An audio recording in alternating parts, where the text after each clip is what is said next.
When we're talking about finding the most upstream factor in your health, so the deepest root cause factor, not just the downstream effects like your mitochondria being dysregulated and your hormones being out of balance, but what's happening upstream of those things. We talk about cell function. I hear people talk about being in fight or flight, which I talk about a lot as well, but no one's talking about the other brain functions. Fight or flight is just one part of your brain being inflamed and the brain processes going wrong. The rest of this is your brain is actually the executive up here, and it's actually it's first making your sex hormones, your neurotransmitters, which control how motivated you feel. They control how much energy you have and what kind of mood you're going to have.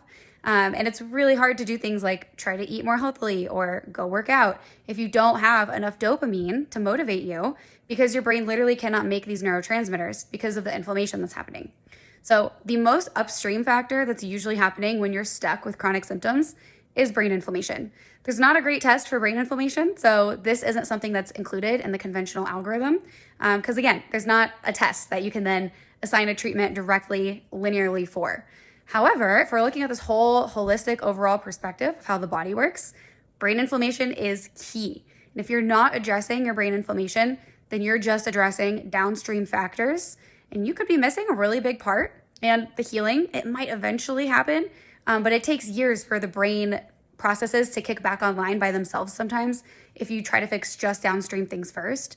Even if you have physical healing factors that are going to take a while to bounce back from, like long COVID or mold or Lyme, you can actually still work on your brain health so that you can start healing and feel comfortable and actually feel safe and regulated and grounded and present in your body.